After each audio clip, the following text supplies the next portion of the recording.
guys, இது 30 days English speaking challenge கான video தான். ஆல்ரெடி நம்ம verb tense கான்செப்ட் பார்த்துட்டோம். அண்ட் இந்த வீடியோ பார்த்தீங்க அப்படின்னா நிறைய பேருக்கு இந்த ஒரு குட்டி டவுட் இருக்கு. சிம்பிள் பாஸ்ட் எங்க யூஸ் பண்ணுவோம், present perfect and past perfect, இது மூணுக்கு ரூல்ஸ் தெரியும், பட் எந்தெந்த இடத்துல யூஸ் பண்ணணும்ன்ற ஒரு குட்டி கிளாரிஃபிகேஷன் தான் இந்த வீடியோல நம்ம பார்க்க போறோம்.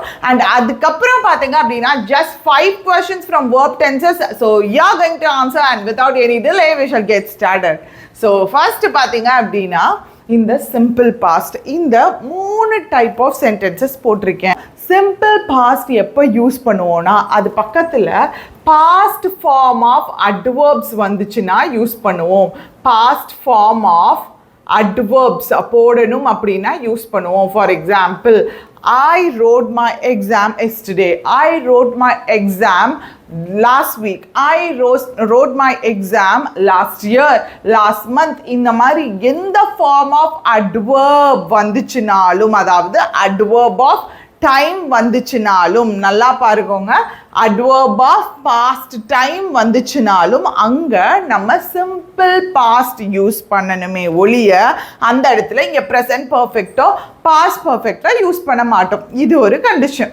அண்ட் அதுக்கப்புறம் நான் ஜஸ்ட் வந்து in case simple past form of வேர்பும் இல்லை அப்படின்னா கூட நான் இந்த மாதிரியான சென்டென்சஸ் தனியாக வர்றப்போ எந்தெந்த கேஸில் யூஸ் பண்ணணும் அப்படின்னு கேட்டிங்கன்னா, நம்ம பேசுகிறப்போலாம் எப்போ யூஸ் பண்ணணும்னா அங்கே நான் எதையுமே கன்வே பண்ணணும்னு நினைக்கல, ஜஸ்ட் நான் எக்ஸாம் எழுதுனேன்றதை மட்டும் கன்வே பண்ணணும்னு நினைக்கிறேன்னா அங்கே ஐ ரோட் மை எக்ஸாம் அப்படின்னு நீங்கள் சொல்லலாம். இதே இது நான் எக்ஸாம் எழுதியிருக்கேன் ஆனால் இன்னும் there is some connection between the particular person and the exam, அந்த எக்ஸாமுக்கும் அந்த பர்சனுக்கும் இன்னும் ஒரு கனெக்ஷன் இருக்கு, அதாவது ரிசல்ட் வராமல் இருக்கலாம், இன்னும் அவங்க ரிசல்ட்டுக்கு வெயிட் பண்ணிட்டு இருக்கலாம். So some sort of connection is still existing. So இன்னும் வந்து அந்த இடத்துல வந்து ஏதோ ஒரு கனெக்ஷன் இருக்கு அப்படின்ற பட்சத்தில் நீங்கள் இந்த ப்ரெசன்ட் பர்ஃபெக்ட் யூஸ் பண்ணணும். ஏன்னா ப்ரெசன்ட் பர்ஃபெக்ட்டுக்கான மீனிங் என்ன, action which happened in the past and it effect is still continuing in the present. அதோடைய effect presentல இருக்கு அப்படினாலோ இல்ல ஆக்ஷன் பாஸ்ட்ல நடந்து இந்த particular point of time presentல இந்த particular point of time வரைக்கும் நடக்குது என்றாலோ அந்த இடத்துல தான் நீங்க என்ன போடணும், have, அதாவது have or has. So for example, she has written அப்படின்னு சொல்லலாம், he has written, it has. So நம்ம he, she, it வந்துச்சுன்னா has போடுவோம், and other than that நம்ம have போடுவோம். ரூல்ஸ் எல்லாமே உங்களுக்கு தெரியும், இதெல்லாமே நான் உங்களுக்கு எக்ஸ்பிளைன் பண்ணியிருக்கேன். ஸோ அந்த ஆக்ஷன் ஆரம்பிச்சு இந்த பாயிண்ட் ஆஃப் டைம் வரைக்கும் நடந்துட்டு இருந்துக்கு அப்படின்னாலோ நம்ம அங்க ப்ரெசன்ட் பர்ஃபெக்ட் யூஸ் பண்ணுவோம். இதே இது பாஸ்ட் பர்ஃபெக்ட் எப்போ யூஸ் பண்ணுவோம் அப்படின்னா, அதாவது ஐ ஹேட் ரிட்டன் மை எக்ஸாம், நான் எக்ஸாம் எழுதி முடித்து விட்டேன், அந்த எக்ஸாமும் பாஸ்ட்ல தான் நடந்துச்சு, அதோடைய இஃபெக்டும் பாஸ்ட்ல தான் நடந்துச்சு. ஸோ கம்ப்ளீட்லி ஓவர், அதாவது அந்த எக்ஸாம் அதனுடைய எஃபெக்ட் ரெண்டுமே பாஸ்ட்லேயே முடிஞ்சிருச்சு. அப்போ எக்ஸாம் எழுதி முடிச்சிட்டேன், ரிசல்ட்டும் வந்துருச்சு, இனி அந்த எக்ஸாமுக்கும் எனக்குமான கனெக்ஷன் எதுவுமே கிடையாது. ஸோ எவ்ரிதிங் இஸ் ஓவர் அப்படின்ற கண்டிஷன்ல நீங்க பாஸ்ட் பர்ஃபெக்ட் யூஸ் பண்ணலாம். For example, I had played the match முடிச்சிட்டேன், அதுக்கு ரிசல்ட் வந்துருச்சு, எல்லாமே முடிஞ்சிருச்சு அப்படின்ற பட்சத்தில் I had played the match அப்படின்னு சொல்லலாம். புரிஞ்சுதா? Understood? So this is the main connection between these 3 tenses.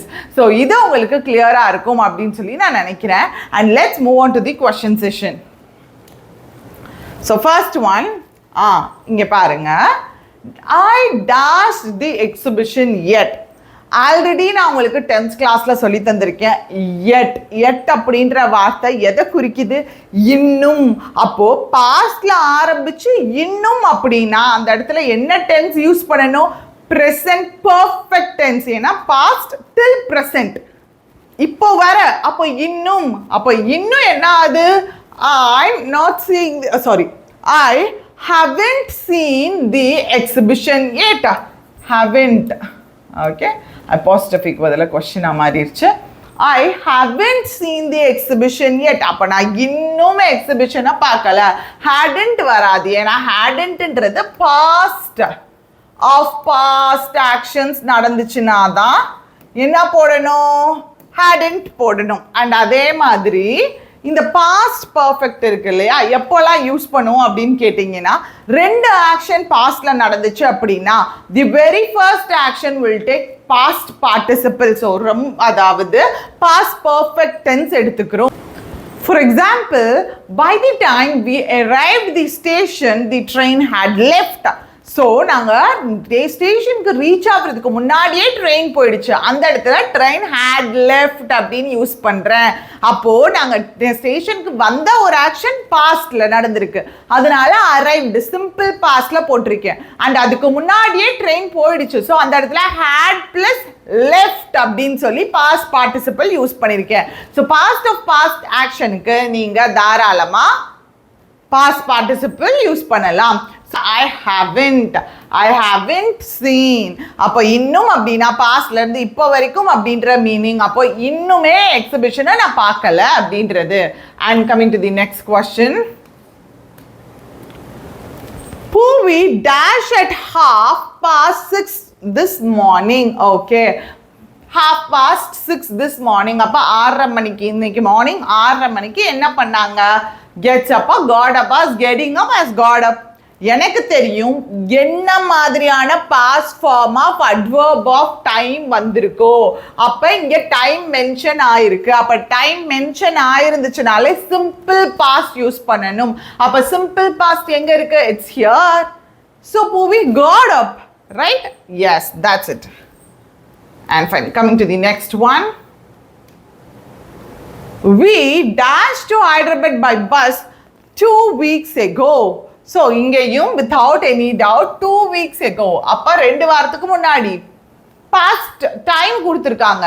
அப்போ எங்கெங்கெல்லாம் டைம் கொடுத்துருக்காங்களோ அங்கே simple past form of verb போடணும். அப்போ சிம்பிள் பாஸ்ட் ஃபார்ம் எங்கே இருக்கு? ட்ராவல்ட். இங்கே பாஸ்ட் பர்ஃபெக்ட். அப்போ இது தப்பு. இது கண்டினியூவஸ், பாஸ்ட் பர்ஃபெக்ட் கண்டினியூவஸ், இதுவும் தப்பு.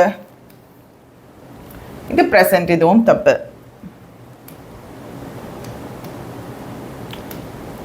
Janu dash any toast, it is still on the table. கொஞ்சம் நல்லா பாருங்க. Still. அப்ப இன்னும் அது டேபிள்ல இருக்கு அப்படின்ற மீனிங். அப்ப இன்னும் டேபிள்ல இருக்கு அப்படின்னா the action which had happened in past and it is existing till now. இன்னுமே அது டேபிள்ல தான் இருக்கு. அப்போ அங்க என்ன டென்ஸ் யூஸ் பண்ணணும்? Perfect present perfect tense use பண்ணணும். அப்ப ப்ரெசன்ட் பர்ஃபெக்ட் எங்க இருக்கு? ஹேட் நாட்ன்றது பாஸ்ட், இது டசன்ட் அப்படின்றது ப்ரெசன்ட்க்கு யூஸ் பண்ணக்கூடிய வார்த்தை. அண்ட் இதே இது இங்க தான் ஹாஸ் நாட் இருக்கு. ஜானு சிங்குலர், அதனால ஹாஸ் நாட் ஈட்டன் போடணும். டிட் நாட் சிம்பிள் பாஸ்ட், இதுவும் தவறு. So coming to the next one. Proudly Sonia dashed me the dress the dash day before. Okay. Yes, actually இங்கே தான் நம்ம சொன்ன பாஸ்ட் ஆஃப் பாஸ்ட் வருது. என்னன்னா அவங்க முன்னாடி நாளே வாங்கியிருக்காங்க, அந்த ட்ரெஸ்ஸை காமிச்சாங்க. அப்போ நல்லா பாருங்க, த டே பிஃபோர், அந்த டேக்கு முன்னாடி நாள். ஓகே, அப்போ 2 ஆக்ஷன் நடந்திருக்கு. அப்போ 2 ஆக்ஷன் நடந்திருக்கு அப்படின்ற பட்சத்தில் த டே பிஃபோர்னு கொடுத்துருக்காங்க. அப்போ கண்டிப்பாக இது ஒரு பாஸ்ட் ஆக்ஷன். கரெக்டா? அப்போ பாஸ்ட் ஆக்ஷன் இதுவும் என்ன அப்படின்னா பாஸ்ட்ல ஒரு விஷயம் வந்து காமிச்சிருக்காங்க, அந்த ட்ரெஸ்ஸை வந்து அதுக்கு முன்னாடியே வாங்கியிருக்காங்க, அந்த நாளுக்கு முன்னாடியே வாங்கியிருக்காங்க அப்படின்றாங்க. அப்போ very first action will take past of past. எது? டே பிஃபோர் வாங்கியிருக்காங்க. அப்போ இங்கே பாஸ்ட் ஆஃப் பாஸ்ட் போடணும். அப்போ பாஸ்ட் ஆஃப் பாஸ்ட் அப்படின்னா என்னது? Past perfect. பாஸ்ட் பர்ஃபெக்ட் எங்க இருக்குன்னு பாருங்க, இங்கேயும் இருக்கு. ஸோ அதுக்கு முன்னாடி சிம்பிள் பாஸ்ட் போடணும். இதுதான ஃபார்மேட். 2 ஆக்ஷன் பாஸ்ட்ல நடந்திருக்குன்னா very first action past perfect, அதுக்கு அடுத்து சிம்பிள் பாஸ்ட் அப்படி இருக்கணும்னு சொல்லியிருக்கோம். அப்போ இங்க continuous form, present continuous form இருக்கு. அப்ப இது தப்பு. So only one, that is showed. So proudly Sonia showed me the dress she had bought the day before. That's it.